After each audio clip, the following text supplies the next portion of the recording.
Hello, I'm Isaiah, and I'm here with Hi, my name is Cassidy. I'm Alexis.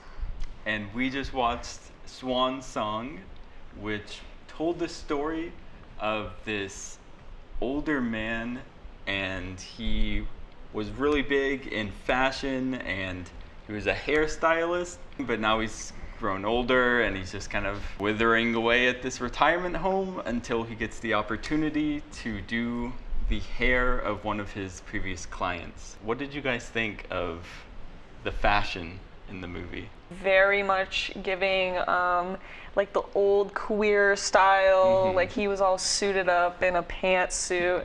He had the hat, and then he started off in like sweats too. He started off so ordinary, and then he ended very extraordinary, and he had all of his makeup done and everything. The fashion improved over time. He kept He also slowly like builds up. he would get more confidence, and every time he was being more queer, quote unquote, he would put more of his big ass rings on, and then by the end he had all 10 on. A big thing in the movie was nostalgia, and do you kind of connect with his kind of bittersweet nostalgia? I feel like he's finding himself again. Like he went through just doing nothing, sitting in a retirement home, staring at the ceiling. After his partner passed away, they weren't gay rights at that time, so they weren't technically married, and so everything that they had together, him and David, his partner, went to his nephew. So he basically lost everything, and in a sense he just kind of gave up because he lost his salon to his former worker, however you say. She opened up a shop across the street and took that Rita girl whose hair he did, which was also his best friend, and she did not come to David's funeral, which also very much upset him. I don't think anyone visited him either when he was in the retirement home. No, it was after his partner died, he just lost everything. Exactly. Yeah. I mean, because even that old gay bar was closing down. They didn't remember him. Yeah, they were like, oh, they're making it into a straight bar.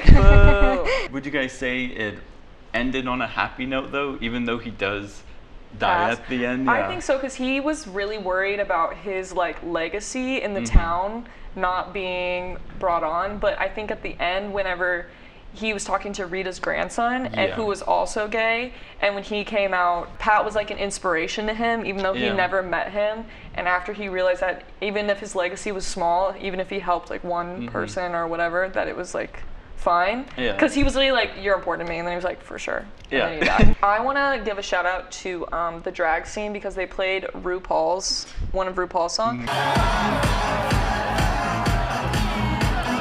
He was having such a fun time, but then he came out with his hat and he electrocuted himself. But the hat was cool, and he did that queen's hair and did all the wigs and everything, and he clearly knew what he was doing. As former Mr. Pat, he said. Okay, he was so good at stealing.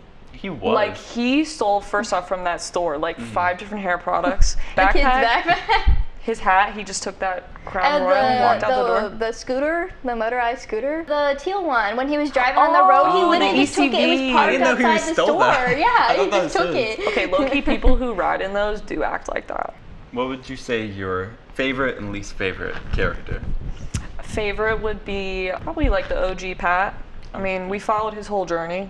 Least favorite character, Dee Dee, even though she redeemed herself at the end. My favorite, I don't know the character's name, but the drag queen that Pat met at the gay bar. I don't remember her name either. I don't know the name. I mean, he dragged her out to the dance floor, Mine's probably Dee Dee too.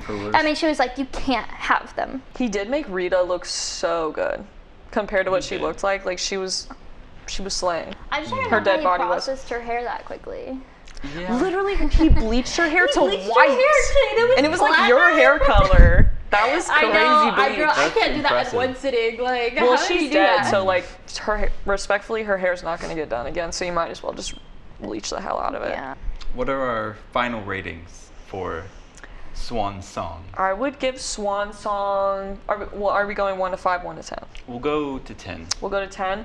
I would give it a solid 8 out of 10. I really enjoyed the watch, and I'd recommend people go see it, but I don't know if I could continually watch it over and over again. Yeah. But I did really enjoy it. I like this movie. I give it like a 7. I was just really confused on some parts. Yeah. So the backstory, I was trying to figure out who David was. Yeah, exactly. Thank you for that. Yeah, I give it a 7 out of 10. Yeah, I think I would agree with that. All in all, I think we can all agree Swan Song was a good watch I recommend. and tells a very sad but beautiful story about a gay man living in the modern age.